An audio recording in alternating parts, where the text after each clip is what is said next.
মহিলা এমপি নিয়ে আসছি, ঠিক আছে। আর গাড়িতে ওদের জামাতের এমপি আছে। আপনাদের আমি জানি এখানে আপনারা হয়তো বিএনপি আর অনেক দলে আছেন, কাজেই আমরা কিন্তু বিশেষ করে তারেক রহমানের সরকারে আমাদের কথা একটাই যে আমরা চাই না একটা বাড়ি, একটা ঘর, একটা প্রতিষ্ঠান যেন নদীতে বিলীন হয়ে যায়। এই জন্য কিন্তু বন্যার পূর্বে আমরা এমার্জেন্সি কাজ শুরু করে দিয়েছি। আর যেহেতু আমি এই অঞ্চলের মানুষ, উত্তর অঞ্চলের মানুষ, কাজে আমার তো টান আছে। এর আগে কোনো মন্ত্রী আসছিল, পানি মন্ত্রী কেন আমি আসলাম, আমাদের মাননীয় প্রধানমন্ত্রী তারেক রহমান বলছে তুমি যাবা সরাসরি দেখবা একদম স্থায়ী ভাবে কোনটা প্রকল্প আছে সেই প্রকল্পটা দ্রুত বাস্তবায়ন করা যায়। আমার এই অঞ্চলের মানুষের দুঃখ দুর্দশা দূর করাতে হবে। কিন্তু আমরা এমার্জেন্সি কাজ অনেকগুলো করছি, আরো যদি দরকার হয় আমি যাচ্ছি, দেখে যাচ্ছি, যদি দরকার হয় সেগুলো আবার এমার্জেন্সি আমি আজকে নির্দেশনা দিয়ে যাব।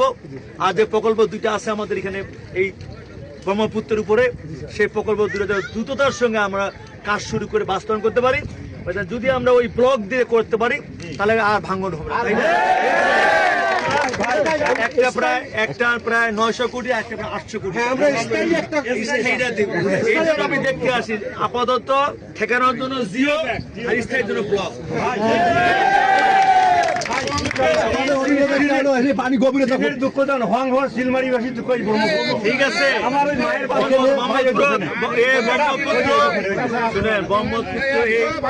ব্রহ্মপুত্র হবে, তিস্তা মহাপরিকল্পনা বাস্তবায়ন, ঠিক আছে।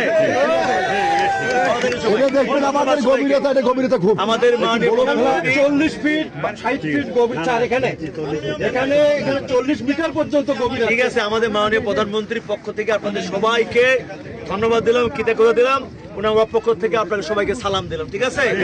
দোয়া করবেন আল্লাহ হেফাজত রাখে এবং এইভাবে যেন দেখে কথা আছে। জি বলেন।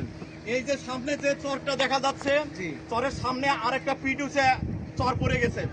আমরা চাই আপনারা সংশ্লিষ্ট মন্ত্রণালয়ের সকল মন্ত্রী বসে একটা সুন্দর একটা ড্রেজিং এর ব্যবস্থা করে দিয়ে এই সড়কটাকে ডাইভার্ট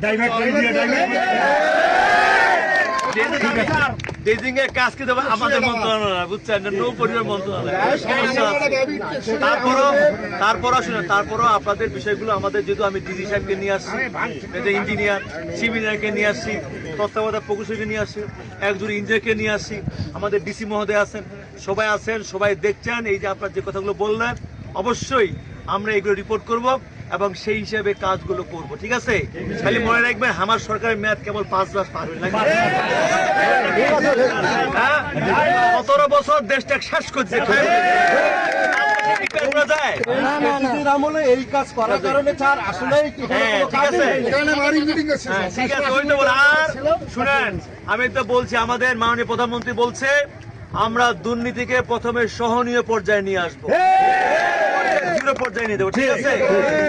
আমাদের ওই সুযোগ নাই যে পানি বিভাগ ওই যে বস্তা ফেলাবে 100টা বিল করবে 200টা, সুযোগ নাই।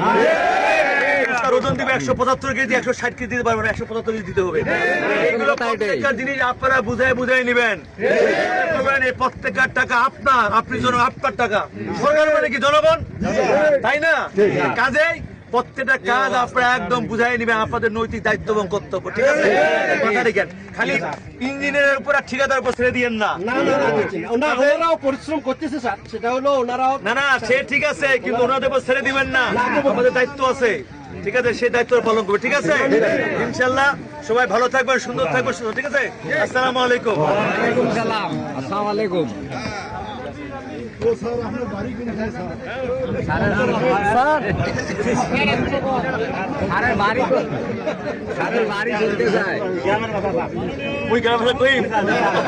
ভালো লাগে, তোমার সবাই বলতে দোয়া করেন, ভালো থাকো, আমার প্রধানমন্ত্রী ভালো থাকেন, তোমরা ভালো থাকেন, সবাইকে মন মন্ত্রণালয়